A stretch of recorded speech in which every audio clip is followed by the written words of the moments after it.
नमस्कार, city news Jharkhand में आप तमाम दर्शकों का स्वागत है। खास मुद्दों को लेकर मैं हूं विकास सिन्हा और आप देख रहे हैं सिटी न्यूज झारखंड। आज का खास मुद्दा है नवाजयपुर थाना क्षेत्र के चूड़ादोहर ग्राम की, जहां से एक सनसनीखेज सामने आया है। एक गाना आपने सुना होगा, मुझे तो अपनों ने लूटा, गैरों में कहा दम था, मेरी किस्ती डूबी वहां जहां पानी कम था। जी हां, उसी तर्ज पर यह कहानी है एक पति का। पति ने अपनी पत्नी पर कई गंभीर आरोप लगाए हैं। चूड़ादोहर निवासी प्रमोद कुमार का कहना है कि मेरी पत्नी का 4 सालों से गांव के ही गौतम कुमार से अवैध संबंध है, जिसके चलते पत्नी लगातार हमें धोखा दे रही है। दरअसल प्रमोद बाहर में कमाने खाने वाला एक कह सकते हैं कि हैंड टू माउथ है, और वो बाहर में जाकर के कमाता खाता है। एक मजदूर तबके का लड़का है। उसकी पत्नी चूड़ादोहर गांव में ही उषा देवी रहती है। प्रमोद का आरोप है कि 4 सालों से उषा देवी यानी उसकी पत्नी गौतम कुमार नामक के गांव के ही लड़का से उसका अफेयर चल रहा था।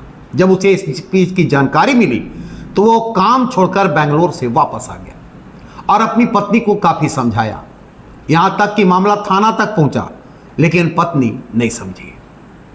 और उन लोग का परवान यानी पति का कहना है कि उषा देवी यानी उसकी पत्नी और गौतम का प्यार का परवान इस कदर चढ़ गया कि वो दोनों भागकर यानी चूड़ादोहर गांव से भागकर डाल्टनगंज में आकर एक रूम लेकर रहने लगे। हालांकि प्रमोद किसी तरह खोजबीन करते करते आखिरकार प्रमोद को वो घर हाथी लग गया, जहां से वो अपनी पत्नी और उसके प्रेमिका यानी प्रेमी पर गौतम कुमार को रंगे हाथ धर दबोचा। उसका वीडियो भी बनाया और तब वो थाना के सामने हाजिर होकर यह बताया कि उसकी पत्नी इस तरह से उसे धोखा दे रही है। थाना में भी जो है लगातार उसको मतलब ये कह सकते हैं लगातार ये न्याय मांगता रहा। गौतम कुमार का अवैध संबंध उसकी पत्नी से पिछले 4 सालों से है, इस बात का वो साबित करने के लिए वीडियो तक बनाया। प्रमोद का कहना है कि थाना में गए, कई बार न्याय की गुहार लगाए, लेकिन थाना प्रभारी ने उनकी कोई बात नहीं सुनी। यहां तक कि थाना प्रभारी ये प्रमोद पर ही कई बार प्रमोद को ही डांट डपट कर और वहां से भगाने का प्रयास किया। प्रमोद ने यह भी तक आरोप लगा दिया कि थाना प्रभारी ने उनसे मोटी रकम की भी डिमांड की। सच्चाई चाहे जो भी हो, लेकिन एक पति द्वारा इस तरह का आरोप अपनी पत्नी पर लगाना कितना सोच सकते कि कितना संगीन मामला है। पिता बेचारा पति इसे लेकर के दर दर भटक रहा है, न्यायालय का थाना का चक्कर लगा रहा है, जिला प्रशासन का चक्कर लगा रहा है। अंतोगत्वा वो थक कर हार गया और अब आत्महत्या करने की बातें कह रहा है। कहा कि अगर हमें न्याय में नहीं मिलती है तो मैं आत्महत्या कर लूंगा।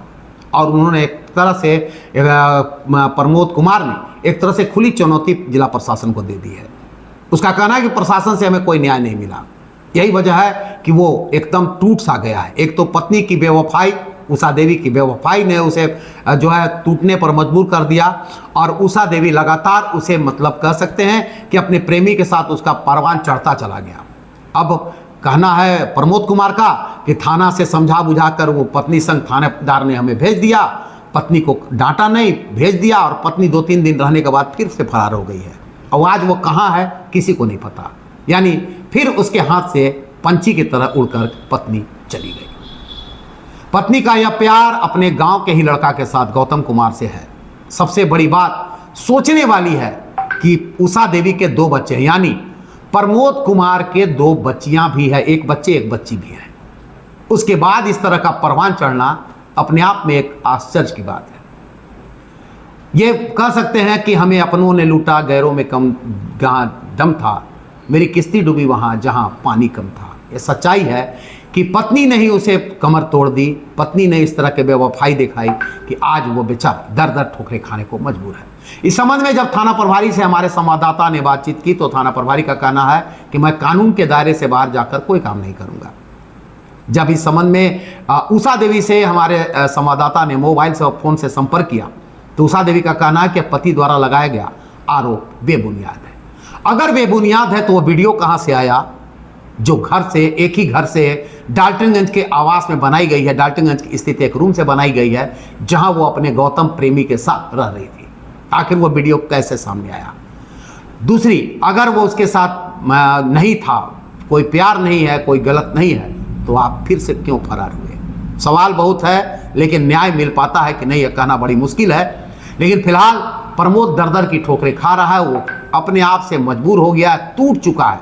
ऐसे में वो आत्महत्या करने की बातें कर रहा है कि मैं शादीशुदा हूँ।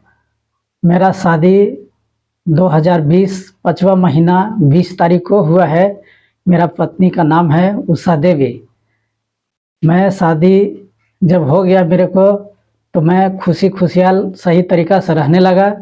इसके बाद एक लड़का एक लड़की जन्म ली। इसके बाद मैं बाहर में कम बेसी काम करता है, तो इसी दौरान मेरे को पता चला मेरा उषा देवी एक गांव के ही लड़का है गौतम कुमार, उसके साथ अफेयर चालू हो गया। मेरे को पता चला तो मैं समझाने का 3 से 4 बार कोशिश किया, लेकिन इन लोग नहीं माना और उल्टी हमको धमकी भी देता है कि कोई प्रूफ है तो साबित कीजिए। बिना प्रूफ का कैसे हम जानेंगे कि आप हमको झूठ फंसा रहे हैं या सही फंसा रहे हैं। इसके बाद मैं बाहर में फिर काम करने गया। बाहर में काम करने गया, फिर इन लोग पकड़ा गया। इसके बाद जब पकड़ा गया तो मेरे को पता चला ऐसा ऐसा मैटर है, पकड़ा गया है। इसके बाद जो है कि मैं घर पे आने लगा। जब आने के दौरान इन लोग को पता चला कि मैं घर पे आ रहा है, तो गौतम कुमार ने और मेरी वाइफ उषा देवी ने दोनों मिल करके मेरा घर के सर सामान टोटल चीज़ बेचवा करके जो बचा खोचा वो टेम्पू बुक करके डाल्टेंगे मेदिनीनगर में जा करके रहने लगा। मेरे को किसी तरह से पता चला कि फलना जगह पे रह रहा है, 12 लोटा में रह रही थी। तो मैं अपना फैमिली को भेजा, वहाँ से इन लोग के पकड़वा करके लाया। लाइला के बाद मैं अपना बहन के यहाँ लाया उन लोग को। इसके बाद जो है वो लड़का को गार्जियन को पता चला। लड़का को गार्जियन 30-40 आदमी ले करके आया। यहाँ से डेरा धमकिया के मेरा बहन को, मेरा बहनोई को गाली गलौज करके, कॉलर पकड़ के धमकी दे करके, गोली मारने के लिए कह करके यहाँ से वो लड़का को लेके चला गया। मैं आया, इसके बाद थाना में लेकर के गया। थाना को बोला ऐसा ऐसा बात है सर, हमको कुछ न्याय दिलाइए। मैं थाना में गया। थाना ने हमको बड़ा बाबू सतीश कुमार गुप्ता बुला करके हमको उल्टी पूरा हम ही पे दबाव डाल रहे हैं। तो नावा जयपुर थाना दबाव डाल रहे हैं, तुम साले बहरे रहोगे तो अपना पत्नी को गैर मर्द देता है, अपना पत्नी को गैर मर्द देगा तब न तुम्हारा पत्नी सही सलामत रहेगा।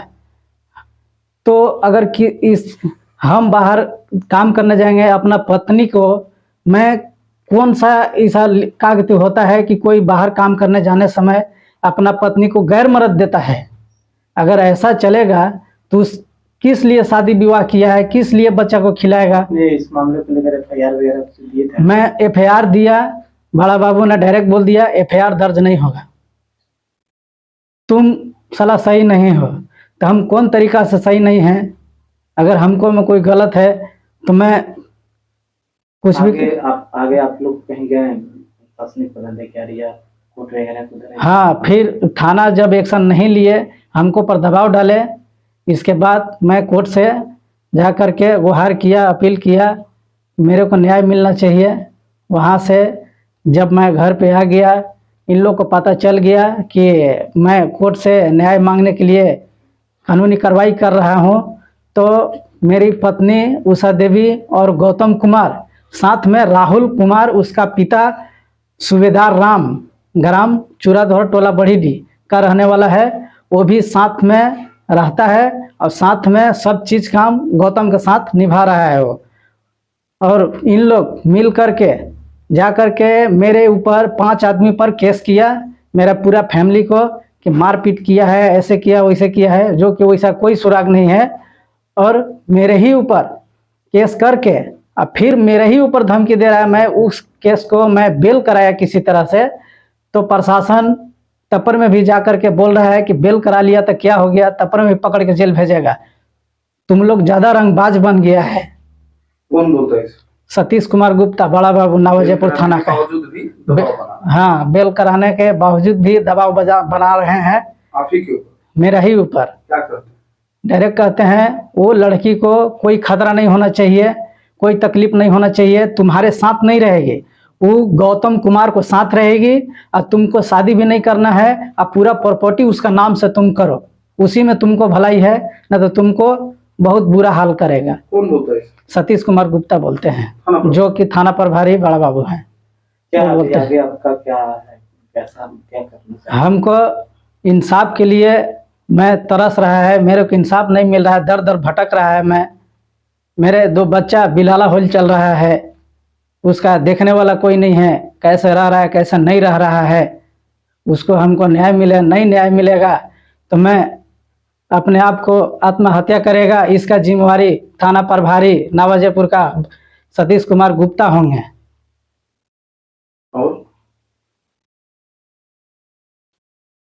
और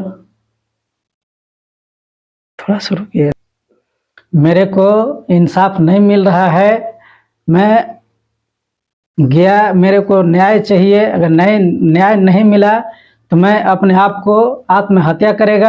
उसका जिम्मेवारी गौतम कुमार और पक्ष में रहने वाला राहुल कुमार, उसके पक्ष में सपोर्टर थाना प्रभारी सतीश कुमार गुप्ता जी रहेंगे। हमको अगर न्याय नहीं मिलता है तो मैं क्या करेगा। इसके दौरान मैं मीडिया नहीं करना चाहता था, लेकिन मजबूरन मेरे को मीडिया को बुलाना पड़ा कि कुछ तो मेरे को न्याय मिले। क्या ऐसा लगता है थाना प्रभारी राहुल की गौतम कुमार से भी मिले हैं? हाँ, गौतम कुमार से मिले हैं। क्यों हमको लगता है, मैं अगर कुछ भी थाना प्रभारी को मैं बोलता है तो मेरे पीछे 1 पॉइंट भी मौका नहीं दिया जाता है और मेरे से पैसा भी मांग किया जाता है। कितना मांग किए थे? 3 लाख रुपया मांग किए थे। क्या बोले थे? डायरेक्ट बोले कि तू घटिया इंसान को आदमी हो, तो अगर तुमको न्याय चाहिए तो तुम मेरे को पहले मेरा मोबाइल स्विच ऑफ करवाए, अपना ऑफिस में बैठा करके डायरेक्ट बोल रहे हैं कि अगर तुमको न्याय चाहिए तो तुम 3 लाख रुपया दो, तुमको न्याय दिलाता है, नहीं देगा चुपचाप सही सलामत से, इसको कोई खरोच नहीं आना चाहिए, बीच में तुम बधाव नहीं डाल सकता है। क्या लगता है गौतम से पैसे से नहीं है क्या? हाँ, हमको लगता है कि गौतम से पैसा लिया, इसी वजह के चलते अगला के पेच में रहता है। चाहे जो भी हो, लेकिन पत्नी की बेवफाई ने प्रमोद को जरूर झकझोर कर रख दिया है। अब देखना है कि प्रमोद को न्याय मिल पाता है। पत्नी बेवफा मतलब कह सकते हैं जिस तरह बेवफाई की है पत्नी, क्या वो लौट पाती है फिर से अपने घर, या फिर प्रमोद और जो है इसी तरह का दर्द भटकता रह जाएगा और गौतम पंछी की तरह उड़ गई उषा देवी को अपने मकड़े जाल में फंसा के ही रखेगा। सवाल बहुत है, जवाब भी है और बहुत सारे मामले भी हैं। देखना अब यह है उषा देवी पुनः अपने 2 बच्चियों के संग घर वापस आ पाती है या फिर मामला यहीं पर टाई फिस हो जाता है। हम फिर मिलेंगे दर्शकों किसी नए मुद्दों को लेकर, तब तक के लिए नमस्कार।